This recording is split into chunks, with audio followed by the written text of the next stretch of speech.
உலகெங்கும் வாழும் அன்பான தமிழ் உள்ளங்களுக்கு அநேக கோடி வணக்கங்கள். நல்ல நேரம் நிகழ்ச்சியூடாக நல்லதே நினைப்போம், நல்லதே நடக்கும், நலமாயிருப்போம். இன்றைய தினம் 20ஆம் தேதி 1ஆம் மாதம் 2025 சோமவாசனம் என்று சொல்லக்கூடிய திங்கட்கிழமை, குரோதி வருடம் தை மாதம் 7ஆம் நாள், சஷ்டி திதி, அஸ்த நட்சத்திரம், சித்த யோகம். இன்றைய தினம் ராகு காலம் 8 மணி முதல் 9:30 மணி வரை. இன்றைய தினம் யமகண்டம் 11 மணி முதல் 12:30 மணி வரை. இன்றைய தினம் நல்ல நேரம் 12:30 மணி முதல் 2 மணி வரை. இன்றைய தினம் சந்திராஷ்டமம், சதயம் பூரட்டாதி நட்சத்திரக்காரர்களுக்கு சந்திராஷ்டமம். என்ன நேர்களே, வாருங்கள் இனி இன்றைய தினத்திற்கான ராசி பலன்களை பார்க்கலாம்.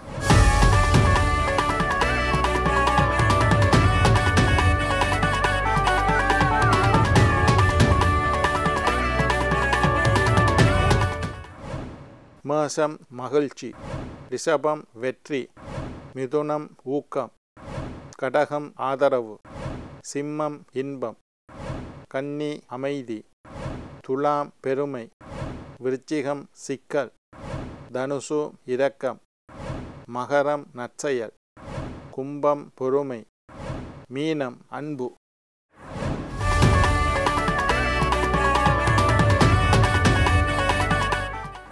ஆன்மீக தகவல் பகுதியில் தொடர்ந்து உங்களை சந்தித்து வருவதில் மட்டற்ற மகிழ்ச்சி அடைகின்றேன். ஒவ்வொரு நாளும் ஒவ்வொரு புதிய அற்புதமான ஆன்மீக தகவல்களை உங்களோட பகிர்ந்து கொண்டு இருக்கிறேன். அந்த வகையில் இன்றைய தினமும் சில நல்ல விஷயங்களை உங்களோட பகிர்ந்து கொள்ளலாம் என்று காத்திருக்கிறேன். நீங்கள் எங்களுடைய நிகழ்ச்சிக்கு தரக்கூடிய ஆதரவு என்னை மகிழ்ச்சி அடைய செய்கின்றது. இன்றைக்கு என்னத்தை பற்றி பேச போகிறோம்டா, சாபம் இடக்கூடாது. சாபம் விடுறது ஒரு தீமையான செயல். அதை நீங்கள் எந்த காரணத்திற்காகவும் செய்யக்கூடாது. நீங்கள் ஒன்றும் பெரிய முனிவர்கள் அல்ல, யோகிகள் சித்தர்கள் அல்ல. அவர்கள் சாபம் விட்டால் ஒரு காரணத்திற்காக சாபம் விடுகின்றார்கள். நாங்கள் செய்த பாவங்கள் எங்களுக்கு கூட இருந்தால் முனிவர்கள் சித்தர்கள் யோகிகளுடைய சாபம் எங்களுக்கு கிடைக்கும் என்று சொல்வது. சாபம் என்றது அப்படித்தான் இருக்கும். நாங்கள் மற்றவர்களுக்கு சாபமிடக்கூடாது. நாங்கள் சாபமிடுற அளவுக்கு நீங்கள் தகுதியானவர்களா என்பதை தெரிந்து கொள்ளுங்கள். முதல்ல ஆத்ம விசாரணை. நான் யார், என்னுடைய நிலை என்ன, பிறவியின் நோக்கம் என்ன, நான் எந்த நிலையில் இருக்கிறேன் என்றதெல்லாம் யோசிச்சிங்களா இருந்தால் நீங்கள் சாபமிட மாட்டீர்கள். சாபம் இடக்கூடாது, மற்றவர்களை சபிக்கக்கூடாது. மற்றவர்களுக்கு சபிப்பதற்கு நீங்கள் யார்? சாபங்கள் பழித்து விடும். நான் சொல்கிறது எப்போவுமே, வானத்தில் கந்தர்வர்கள் என்று சொல்லக்கூடிய தேவதைகள் மேலே பறந்து கொண்டு இருப்பினோம். எங்களோட கண்ணுக்கு தெரியாது, ஆனாலும் எங்களோட தலைக்கு மேலே ஆகாயத்தில் கந்தர்வர்கள் எங்களுடைய கண்ணுக்கு கடவுளை கண்ணுக்கு தெரியாது, தேவர்களை கண்ணுக்கு தெரியாது, சக்திகள் கண்ணுக்கு தெரியாது, தேவதைகள் கண்ணுக்கு தெரியாது. அவைகளெல்லாம் ஞானிகளால் மட்டுமே உணர்ந்து கொள்ள, ஞானிகளுக்கும் கண்ணுக்கு தெரியாது, உணர்ந்து கொள்ளக்கூடியவர்கள், அவர்களால் அறிந்து புரிந்து கொள்ளக்கூடியவர்கள், தேவ சக்திகள் மேலே பறந்து கொண்டு இருக்கும். அவையில் என்ன சொல்லுவினம்டா, ததாஸ்து ததாஸ்து ததாஸ்து என்று சொல்லிக்கொண்டு பரப்பினோம். ததாஸ்துண்டா என்ன? அப்படியே ஆகட்டும். நீங்கள் கோயிலில் ஐயா மேல் ஆசீர்வாதம் சொல்லிகளை கேட்டுக்கொண்டிருப்பீங்க. ஒருத்தர் ஆசீர்வாதம் சொல்லுவார். அப்படி சொல்லிகளை பக்கத்தில் உள்ள ஐயர் மேலே எல்லாரும் சேர்ந்து ததாஸ்து என்று சொல்லுவீனம். கோயிலில் பூஜைகள் முடிஞ்சு தீபாராதனை முடிஞ்சு ஆசீர்வாதம் வேதம் சொல்லிவிட்டு ஆசீர்வாதம் சொல்லுவேன். அப்போ மற்ற ஐயாமாரெல்லாம் ததாஸ்து ததாஸ்துண்டு அப்படியே ஆகட்டும். அவர் சொல்லுவார், இன்றைக்கு பூஜை செய்யக்கூடிய எஜமான் தனத்தோட தானியத்தோட வஸ்து வாகனத்தோட லட்சுமி கடாச்சத்தோடு வாழ வேண்டும் என்று அவர் சொன்னோன்னே மற்றவர்கள் ததாஸ்து அப்படியே ஆகட்டும் என்று சொல்வார்கள். அதே மாதிரி இந்த தேவதைகள் ததாஸ்து ததாஸ்து என்று சொல்லிக்கொண்டு பறந்து கொண்டு இருப்பினோம். அப்படி தேவதைகள் பறந்து கொண்டு இருக்கக்குள்ள நீங்கள் ஒருத்தனை நாசமாக போ என்று சொல்லிட்டீங்களா இருந்தால் தேவதைகள் ததாஸ்து என்று சொல்லிடுவேணும். அப்போ அடுத்தவன் நாசமாக போன்று சொல்லிக்கல ததாஸ்து, அவன் நாசமாக போகிறத விட பெரிய பாவம் நீங்கள் சொன்ன குற்றம்தான் உங்களை அதிகமாக பாதிக்கும். நீங்கள் நாசமாக போய்விடுவீர்கள். அதனால் ததாஸ்து என்று தேவர்கள் சொல்கிறதுனால நீங்கள் அடுத்தவனை எருமை மாடு செத்துப்போ சனியனே நாசமாப்போ என்ற மாதிரியான தவறான வார்த்தைகளை நீங்கள் எந்த காலத்திலும் எந்த காரணத்தை கொண்டும் நீங்கள் பேசக்கூடாது. பேசின தேவர்கள் ததாஸ்து என்றால் அப்படியே ஆகிவிடும்.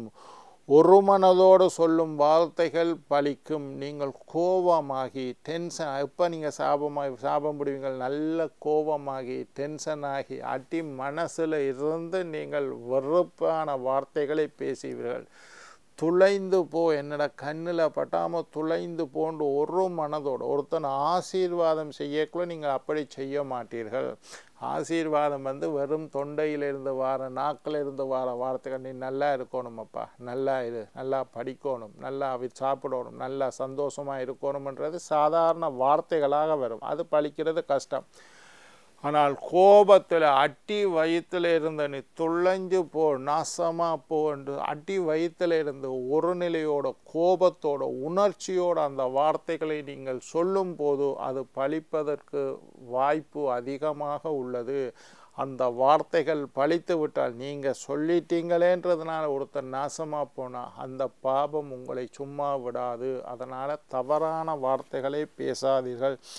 எந்த காரணம் கொண்டும் அடுத்தவர்களுக்கு புத்திமதி சொல்லுங்கோ, திட்டாதீர்கள். புத்திமதி சொல்லி அவன் கேட்குறானோ கேட்கலையோ அவனுடைய வாழ்க்கை, அவனுடைய விதி, அதுக்கு ஏற்ற மாதிரி தான் அவனுடைய வாழ்க்கை. உங்களால் இன்னொருத்தரை திருத்தவோ மாற்றவோ முடியாது என்பதை ஆழமாக புரிந்து சொன்னால் அந்த நேரம் கேட்பானே தவிர அவன்ட குணம், அவனுடைய பிறவி பயன், அவன்ட குணம் அப்படித்தான், பிறவி பயன்படித்தான் அவன்ட குணம் அமையும். அதனால் நீங்கள் தவறான வார்த்தைகளை பேசாதீர்கள். எருமை என்று சொல்லக்கூடாது. எருமை யமனினுடைய வாகனம். அதனால் எருமை பன்றி என்று சில பேர் பேசுவார். அது ஒரு கேவலமான பிராணி.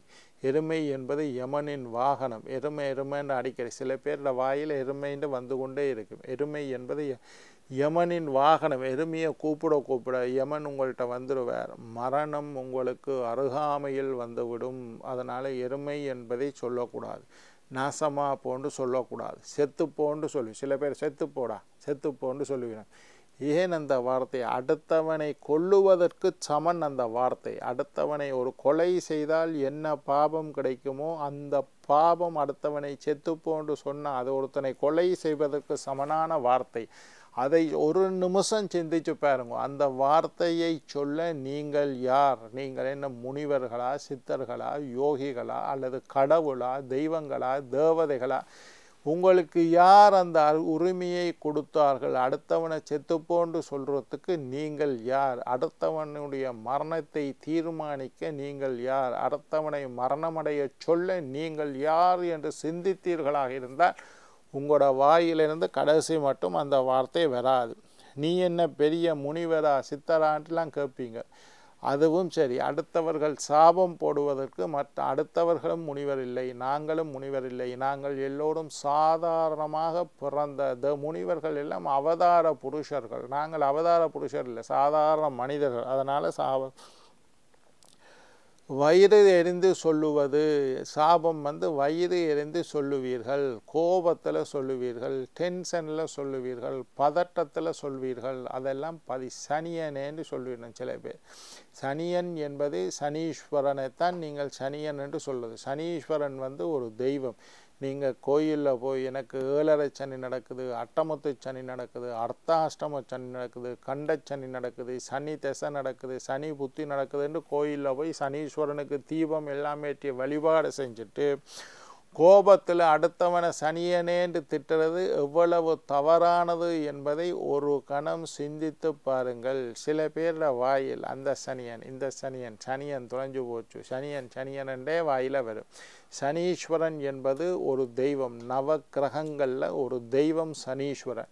சனீஸ்வரனை போய் நீங்கள் வழிபாடு செய்கின்றீர்கள், கும்பிடுறீங்கள், அவருக்கு தீபம் ஏற்றி வைக்கிறீர்கள். அவரை வழிபாடு செய்துவிட்டு அவருடைய நாமத்தை சொல்லி இன்னொருத்தரை திட்டுவது ரொம்ப மோசமான விஷயங்கள். ஆசீர்வாதத்தை விட சாபம் மேலானதுன்னா டக்கண்டு ஒருத்தன் ஆசீர்வாதம் செய்தீர்களாக இருந்தால் அது வேலை செய்தோ இல்லையோ சாபம் கண்டிப்பாக வேலை செய்ய பார்க்கும். அதனால் அடுத்தவர்களை சபிக்காதீர்கள். முடிந்தால் உங்களுக்கு கோபம் வந்தாலும் சரி, திட்ட வேண்டும் என்கின்ற எண்ணம் வந்தாலும் நீ நல்லா இரு, நல்லா இருக்கணும், நல்லா இரு என்று திரும்பி திரும்பி சொல்லி கொண்டு வந்தீர்கள். அடுத்தவன் நல்லா வருவான். உங்களுக்கும் புண்ணியம் சேரும். அடுத்தவர் நீங்கள் சொன்னதினால் அடுத்தவர்கள் நல்லா படிக்கணும், நல்ல திருமணம் நடக்கணும், வாழ்க்கையில் உயர்ந்து வர வேண்டும், ஆரோக்கியமாக வாழ வேண்டும், சீரும் சிறப்புமாக இருக்க வேண்டும், அன்பாக இருக்க வேண்டும், நல்லா வளர்ந்து வரணும், நல்ல பணம் கிடைக்கணும், பரீட்சையில் சித்தி அடையணும் என்று மற்றவர்களை உங்களால் முடிந்த அளவு வாழ்த்துங்கள். அப்படி வாழ்த்துறத ஒரு மனதோடு மனம் உரிமை அவர்களை வாழ்த்துங்கள். அதுக்குத்தான் உங்களுக்கு உரிமை இருக்கின்றது. நல்ல நாவினால் தீய சொல்லை பேசாதீர்கள். வள்ளுவர் சொல்றார், கனி இருப்ப காய் கவர்ந்ததுன்னு சொல்லுவார். நல்ல பழம் மாம்பழம் நல்ல வடிவாக இருக்கேக்குள்ள அந்த பழத்தை பிடுங்கி சாப்பிட்றதுக்கு பதிலாக கசக்கக்கூடிய காயை பிடுங்கி சாப்பிடுவது என்ன முறை? அது மாதிரி இன்சொல்கள், நல்ல ஆசீர்வாதம் செய்யக்கூடிய நல்ல வார்த்தைகள் உங்களுக்கு எத்தனையோ இந்த பூமியில் உலகத்தில் இருக்கேக்குள்ள அந்த வார்த்தைகளை எல்லாத்தையும் விட்டுட்டு நாசமா போ, செத்துப்போ, சனியனே, எருமை, நீ நல்லா இருக்கிற மாட்ட, நீ செத்து போயிடுவ, இந்த மாதிரி தவறான வார்த்தைகளை சொல்லுவதில் என்ன பயன் என்று திருக்குறள் கேட்கிறார். நீங்கள் மற்றவர்களை சாபமிட நீங்கள் யார்? அடுத்தவர்களை சபிப்பதற்கு உங்களுக்கு என்ன தகுதி உண்டு? சில பேர் சனியனேன்னு பேசுறது, அது தவறான வார்த்தை. கோயிலில் போய் சனீஸ்வரனை கும்பிடுறீங்க, கும்பிட்டு இங்கே வந்து அந்த வார்த்தையை பேசினால் தவறு. அடுத்தவனை செத்துப்போ என்று சொல்வதற்கு, மரணம் அடைய செய்வதற்கு நீங்கள் யார்? உங்களுக்கு என்ன தகுதி? அதனால் முடிந்த அளவு நல்ல சொற்களை பேசுங்கள், நல்ல வார்த்தைகளை சொல்லுங்கள்.